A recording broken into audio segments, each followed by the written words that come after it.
Hello. তো আজকে আমাদের আলোচনার বিষয় হচ্ছে মোহাম্মদ বিন তুগলক।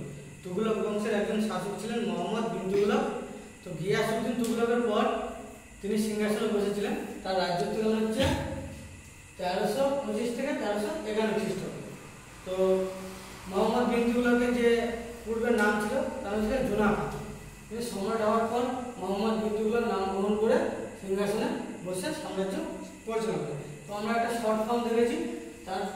তো মোহাম্মদ বিন তুগলকের যে শর্ট ফর্ম সেটা হলো এমবিটি। তো মোহাম্মদ বিন তুগলকের যে 5টি সংস্কার ছিল সেই 5টি সংস্কার সম্পর্কে আমরা আজকে আলোচনা করব এবং তাকে পাগলা রাজা কেন বলা হয় সেই সম্পর্কে আমরা আজকে আলোচনা করব। তো প্রথমে দেখো দোয়াব অঞ্চলের রাজস্ব বৃদ্ধি 1326 খ্রিস্টাব্দে।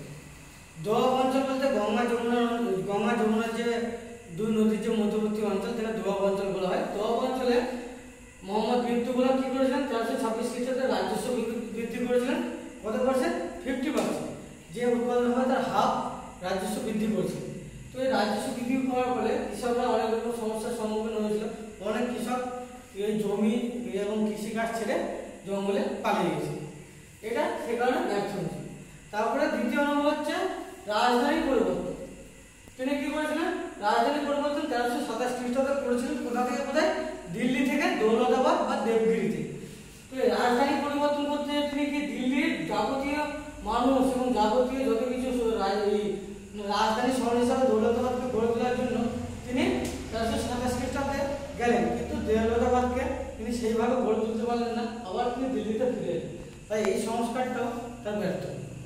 তৃতীয় নম্বর প্রতীকী মুদ্রণ প্রবর্তন 1329 খ্রিস্টাব্দে। তিনি মুদ্রা ব্যবস্থার জাল বা যে টাকা পয়সা যে জাল টাকা বেরিয়েছিল সেগুলিকে দূর করার জন্য এবং অর্থনৈতিক উন্নতি করার জন্য প্রতীকী মুদ্রার প্রবর্তন করেছিলেন, কিন্তু এই মুদ্রা ব্যবস্থায় পরবর্তীকালে ব্যর্থ হয়েছিল।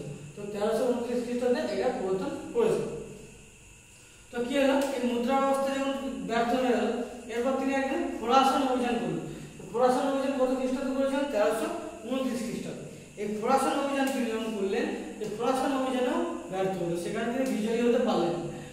তাহলে এই যে 1329 খ্রিস্টাব্দে খোরাসান অভিযান করলেন, এখানে তিনি ব্যর্থ হলেন। এবার কারাচির অভিযান 1330 খ্রিস্টাব্দে এই একটা অভিযান তিনি পরিচালনা করেছিলেন। এটাতেও তিনি কি করলেন? কিন্তু ব্যর্থ হলেন। এই যে অভিযান বা এই যে সংস্কারগুলি তিনি করলেন, এই সংস্কারগুলি তার ব্যর্থ হল। সেই কারণে বিভিন্ন ঐতিহাসিক তাকে কি বলে? পাগলা রাজা বলে অভিহিত করেছে। তো এই মোহাম্মদ বিন তুগলকের যে সংস্কারগুলি ছিল সেগুলি পরপর দেখে নিই। দোয়াব অঞ্চলের রাজস্ব বৃদ্ধি 1326, রাজধানী পরিবর্তন 1327, প্রতীকী মুদ্রার প্রবর্তন 1329, খোরাসান অভিযান 1329 আর কারাচির অভিযান 1330 খ্রিস্টাব্দে। তো আজকে আমাদের আলোচনার বিষয় ছিল মোহাম্মদ বিন তুগলক এবং তার 5টা সংস্কার। সেই সম্পর্কে আজকে